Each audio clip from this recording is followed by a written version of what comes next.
So we got the 2 bolts up here, and then the bolt at the bottom to take the strut out. This bolt right here, just to get the spring out. And then we gotta go way up underneath and do the camber arm. And then replace it with the stock, quote unquote, camber arms.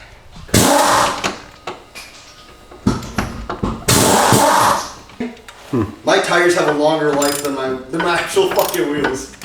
This summer. Never mind, I need it. Oh, you're getting the bottom one out? Yeah.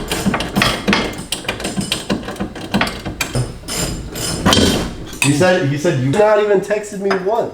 I was like, Nate's been fine. Thanks for getting my back. Huh? What'd you do? Oh, I took out this bolt, the bottom of the strut. Now we gotta go to the top. Alright, I love hitting it from the top, you know? Did you just fart? Bro, how the heck do you get it out? Boom! Number 1. We're cruising right now. Here we are. What the hell did you do? How the hell did you get it out? You have to drop it way low. Okay. Alright. For instance, this has only been in here for about, I want to say like 7 months. It's only been in here since, what, January, February? And this thing is done.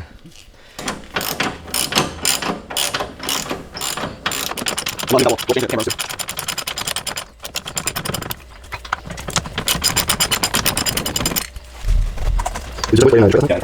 that. Yeah. We just hang out. Oh, isn't that a long ass process?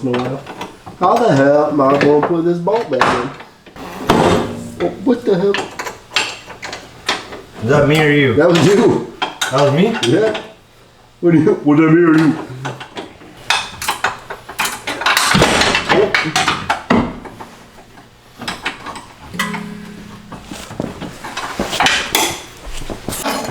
I'm about to snort this coke off the ground. Look at that shit. Look at that shit. It's that real Colombian shit. That's the real shit. That's the wrong bolt. Bro, I just took you out. Time to... Alright, if this... You did the same damn thing. If this car falls on me, I'm completely dead. Well, I can hold your hand if you want. We're moving at a pretty decent rate. I've moved this fast since I was with my sister. If you know what I mean. Oh. It's in the hole. That's the wrong hole.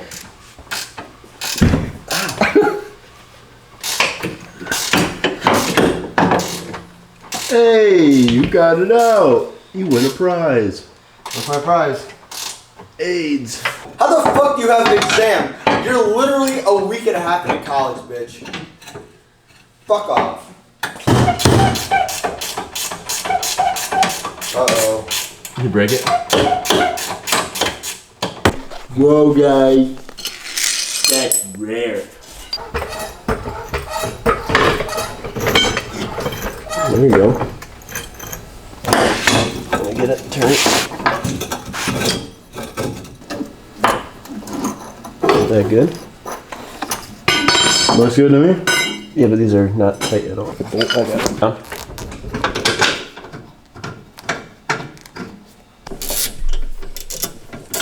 Alright, I need you to jack this up again. No, they weren't at all.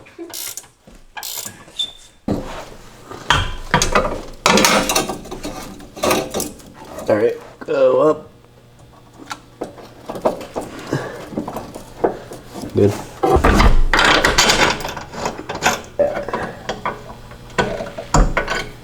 Dude, this thing sucks. It's bad. No, we're moving along. This is the first bump in the road. It's like it needs to come over or something. Here, I'll jack. See. We tried to play it off like shoes at home. Oh. All right, for instance, y'all, Caden said he was gonna be here. Let's see if he holds up to that. It's 3 o'clock. We started at what, like 2? Yeah. We started at 2. Finish with the rear now. Or finishing the rear. We're just about to finish the rear. We got one strut left to put in. I love being a mechanic. No, you don't. You're right. Probably. Dude, why are gas tanks like plastic? No, I swear that has to be the gas tank. Probably your extra chromosome. Yeah, that bitch been knocking on me lately too. The extra chroming trying to come out. What did you say? We're cooking. What are we cooking with? We're cooking burgers. Yeah, we are. So the rear's done. Look at all these fingerprints. Oh, not good. That was you. Okay. Bono crap. But no, not original stuff, but this stuff is back in. So we're on to the fronts. Excited? Yeah, Loki want to have a burger break now. If you whip up some burgers. What are you doing? You just broke your wheel. Dude, it unscrewed itself. What the fuck? Alright now. God damn! The wheel fell off.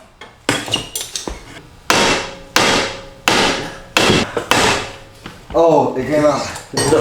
Yeah. Let's go.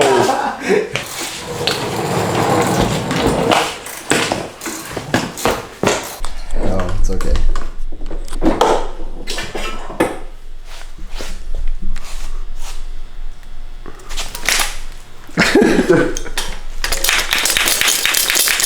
Not ideal. Stance boy shit. Ew, it's all greasy. I ain't fixing this. That's probably perfect. God damn, my hands are nasty as hell.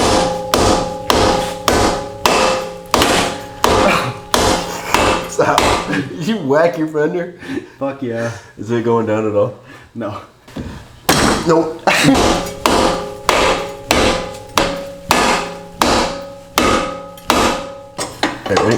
Alright.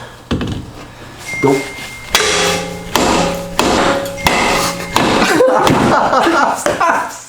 You're smashing the hell out of your fender.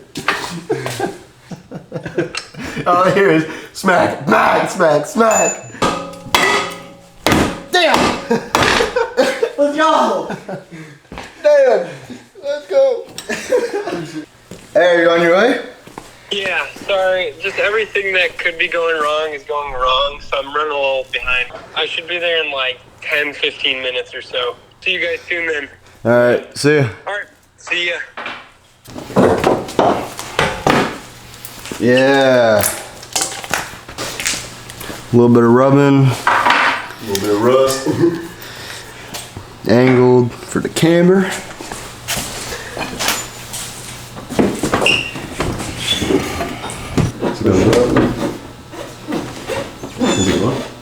Alright, go up. Slowly. Slow. Up. Alright. Keep going. Is that all? Is that all she gave? Oh, this alignment's gonna be so fun.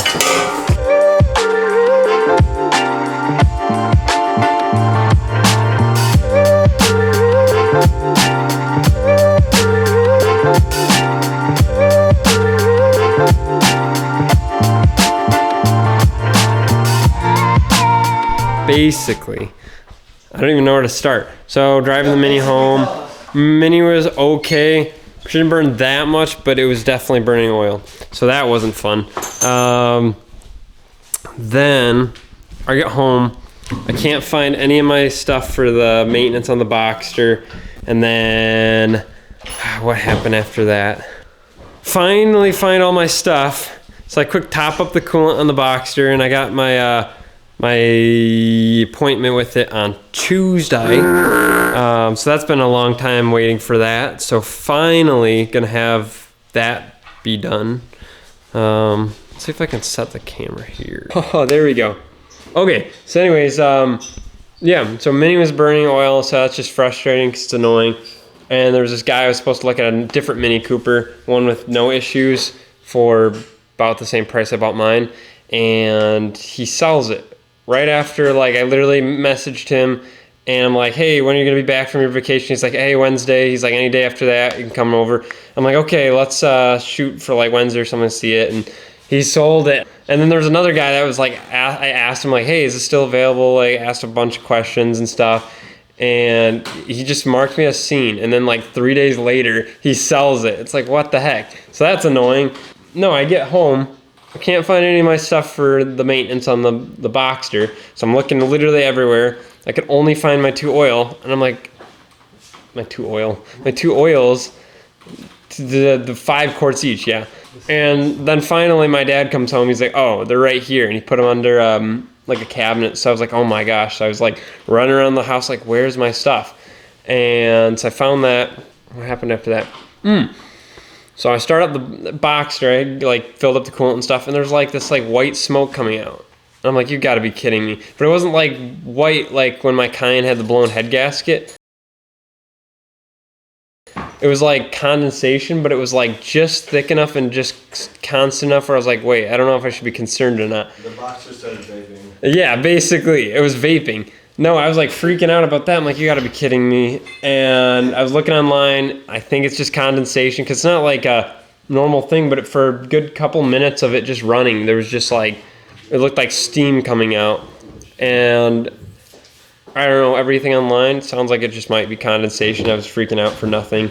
Especially since it's a very humid day today and the car's been sitting a while, so it was a cold start and stuff. But then, if everything else can be crazy enough, I opened the door because I like was watching my reflection in the one of our other cars in my driveway. So I gave it a little bit of revs in the Boxster. I could see the like steam stuff coming out. I'm like, what the heck? I'm like, that's weird. And then it like stopped. It was gone. And so I open the door and I hear a ting. I'm like, what the heck? And then the door is all floppy. So basically, I think I don't know exactly what. Maybe it was my spring or something. Something in my door is broken. So now my window, while I'm driving it, every now and again, the handle will fall enough where the window drops down. And since it's a convertible, it has the frameless window. So when you open the door, the window drops a little bit just so it clears the like part of the convertible top or whatever, just so that you don't get water in and stuff. My Mustang did it too, but that wasn't a convertible. But anyways, so now every time I was driving, it just kept falling, so I had to keep pushing the handle back up to close the window. And now I learned that the window does not stay up. And so now if it rains, that's a really big problem because now my door is basically like broken. And then it's like, it doesn't open well. It's like really hard to get out of the driver's side door now. So now that's another thing I got to figure out. Yeah, fun stuff. So I was just been like, then I was like trying to figure out, like, what the heck happened? And then I realized every time I like had it stopped and stuff, I couldn't get the window to go up. So I was like trying to push it. I'm like, what the heck? You could hear like the mechanism trying to do something in the door, but it's not doing anything. It was just a mess. And so then I was like super late because I'm trying to figure out all these things. And then the car, I guess it's more my fault that I didn't cover it before going back to college, but I guess I assumed my dad would just do me a favor, so I guess it's more on me.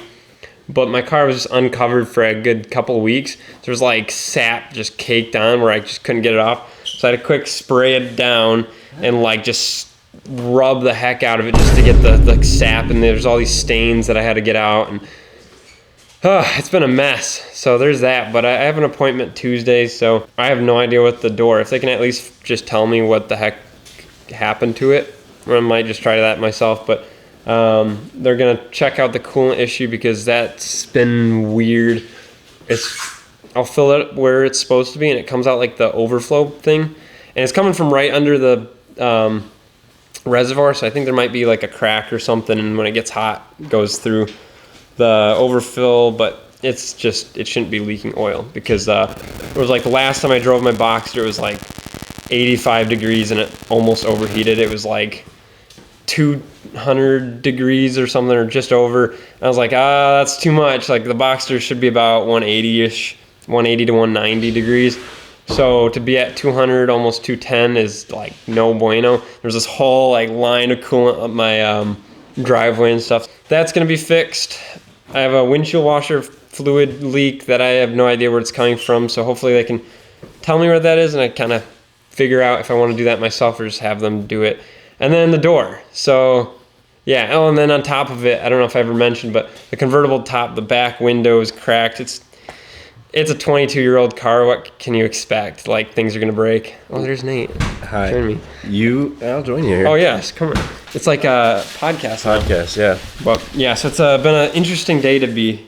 Yeah. To say the least. Carson mentions that his convertible top is having issues. It's leading water in. He also has a hard top. I do. Well, Put a that's picture in funny. I here. was just saying. I have always thought since the day he bought this car, he bought it. I like the hard top better. I love the hard top. I'm gonna do that until I can buy a new convertible top. They're about $500. I was thinking about maybe today or something throwing the hard top on so I'm not getting water. The hard top looks so It good. is really nice. He's got to run it. And it's cool enough where it's like I don't think we're gonna get any more convertible days anyway. Right. So, So we got to get him So yeah, to switch we'll get over to that the on. hard top. Things will be okay. and I'll have to I was just on a phone call with my mom. I was trying to figure out. I'm like, I need somewhere to put the car so that's the issue with being in college and not having my own place is not having a garage. So the car is kind of exposed to elements, and I hate that for a Porsche. It's one thing if it's like a Cayenne where it's like, yeah, I can take it, but like the poor little Boxster, she doesn't deserve this. Does not deserve it. No, so I got to figure something out. So the hard top will help. I just got to figure out something to just, even if it's like a tent, just so water and sap and stuff stop coming onto it. Ooh. So, yeah, it was a little bit frustrating, but that's cars. Cars are bipolar. Mm-hmm. Today was great at Formula SAE and stuff, and then frustrating with car issues. That does sound frustrating. But we'll fix it. It's just one thing at a time. And like I said, got an appointment Tuesday, so hopefully they can help, and hopefully it won't break the bank or a wheel. One way to do it. But on a bright note, I'm driving a Lamborghini Huracan tomorrow. So Ooh, I am yeah. I am. So Carson and Just I, very this is going to be hopefully a video soon. Carson and I are going down to, what track is it? Ann Arbor, it's Michigan International Speedway? MIS. And then he's going to be driving a Huracan. Huracan. I looked it up. Huracan. It's like how I say Porsche. Now I have to say Huracan. Yeah, so no, he's going to be doing that. I'm going to be just hanging out, supporting him. I got some work to do, so I can't drive, but... Not this time. Not this time, but in the springtime, we're going to switch. I'm going to drive. He's going to watch, support. I don't know what track we're going to go to. Might go down to Indiana. That'd be cool. Or is there any other good tracks? So we'll You want to tag along? So we'll figure out that when it comes, but that should be a blast. I'm super excited for him to be able to go. Yeah, you're thinking GT3 RS, right? I'm thinking a GT3, and then he's... Yeah, Lamborghini Yeah. Huracan. out for the day? No, I don't have that type of money. Just one second. But yeah, so we're going to be doing that, and it should be good. So we're going to get Carson's car finished up. He's putting the wheels on now, like you saw him breaking it. And then tomorrow, which you guys will probably see it a week from now. We're kind of slow about putting stuff out right now. It's fine. College made things difficult. Yeah, it definitely did. But no, so we'll be going to the track tomorrow. You should be seeing that. Then hopefully a bunch of stuff on his car, since it's Yes, we're doing an oil change and broken. MAF clean today. Oh, you're doing that today. Cool. She's a little like sluggish right now. I'm like 95% sure it's just dirty MAF again because I've had these same exact symptoms, and last time that's all it was. In worst case scenario, a new MAF sensor is only like $90 or something. So it's That's not bad. not terrible. Right. So if it is a bad MAF sensor, it's replaceable, but might as well clean it first. Yeah. All right. So we're going to probably close it out. I don't think there's anything else to talk about. Not right now, So- at least. All right. I'm Nate. I'm Carson. Carson's on the floor. Oh my there. gosh. So, all right. See you guys. in that little meantime, took about like 30 minutes, and Mr. Brett and I have figured out what the problem is with his car. We took apart the door. We've never done this before, but we just did. So we took the whole interior door trim off, and we were playing around with it. We were like, what the heck?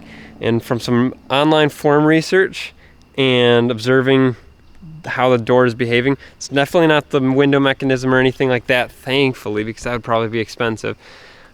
It is definitely the door spring that holds tension on the door handle in the interior. And the issue with this is, like I was saying, the door, when you hold it open, it drops like that. So right now I closed it really carefully so the door handle didn't drop, so it's able to do this right now, no problem. So see, I can lock it, no problem. But if I were to slam this, it's gonna make this door handle drop. So if you come close here, you can see it's really wobbly here. And just to let you know, this is what the passenger side looks like. Like, there's no wobble. It's very taut. Yeah. It's good. But this one, and you can hear it drops a click. Yeah, that's the button for the window. So it's trying to actuate, thinking it's closing. So my issue I found was when I close the door like this, you can hear the mechanism try to push it up. But there's a gap. But there's a gap. The window didn't go up. So then watch, if I try to lock the car, it won't let me lock it. I can still open it and stuff. So the only way I can do that is like to force it closed by that. But that's annoying. So I found that if I just, for the time being, just close it. Boom. Yeah. And now, It's locked. so just for now, I'm gonna order the spring because it's only like $10, so it's not bad at all, and it's fairly easy fix. I just got to do some YouTube research on how to do that, because we know how to get the door handle, the whole door trim off. Card. Yeah, that. Okay. Yes. So now we just got to figure out where the spring goes. So Yeah, so we were a little worried that it would be a lot more, because anything with a window, you got all sorts of stuff going on, especially being German. Could be a big deal. So we're glad that it's just a little spring, $10 spring. It's already coming to us. If it doesn't work, we'll let you know. If it does work, we'll still show you either way. But yeah, so that's good news. So hopefully we can get that all fixed. So it's a 22-year-old car. Things happen. These cars are actually really great.